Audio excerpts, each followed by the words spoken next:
উগ্র রাজনৈতিক সাম্প্রদায়িকতার কারণে মোস্তাফিজুর রহমানের আইপিএলে খেলা নিষিদ্ধ করায় টি-20 বিশ্বকাপ খেলতে ভারতে দল না পাঠানোর সিদ্ধান্ত নিয়েছে বিসিবি। বাংলাদেশের ম্যাচগুলো শ্রীলঙ্কায় আয়োজনের জন্য আইসিসিকে চিঠি দিয়েছে বোর্ড।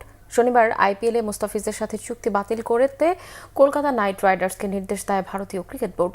ভারতের ধর্মীয় নেতা ও ক্ষমতাসীন দলের রাজনৈতিক নেতৃবৃন্দ আইপিএলে মোস্তাফিজকে বয়কটের ডাক দিলে নাইট রাইডার্স কর্তৃপক্ষকে এই নির্দেশনা দেয় বিসিসিআই। কিন্তু বিষয়টিকে সহজভাবে নেয়নি বাংলাদেশ। ক্রীড়া উপদেষ্টা আসিফ নজরুলের নির্দেশনার পর 17 জন বোর্ড পরিচালকের সভায় বসেন। দেশের ক্রিকেটারদের মর্যাদা ও ভারতে উগ্র সাম্প্রদায়িক নীতির প্রেক্ষিতে ক্রিকেটারদের নিরাপত্তার স্বার্থে এই বিষয়ে কঠোর অবস্থান নিতে বাধ্য হয় বিসিবি। টি-20 বিশ্বকাপে গ্রুপ পর্বে বাংলাদেশের 4টি ম্যাচই হওয়ার কথা ভারতে। সূচি অনুযায়ী 3টি ম্যাচ হওয়ার কথা রয়েছে কলকাতায়, শেষ ম্যাচটির ভেন্যু মুম্বাই।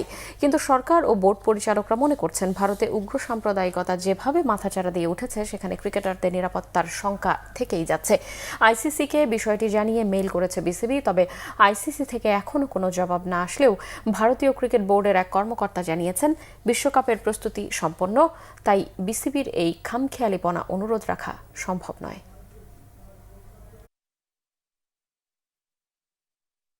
আমি আসলে এইগুলা নিয়ে কোনো চিন্তিত না, বা এইগুলা নিয়ে কোনো বাবার মধ্যেও নাই। আমি শুনতেছি, বাট এগুলো নিয়ে আমি চিন্তিত না। বোর্ড যেটা ভালো মনে করবে, আমরা তো বোর্ডের আন্ডারেই আছি, বোর্ড যেটা ভালো মনে করবে আমরা ওইটাতেই আছি।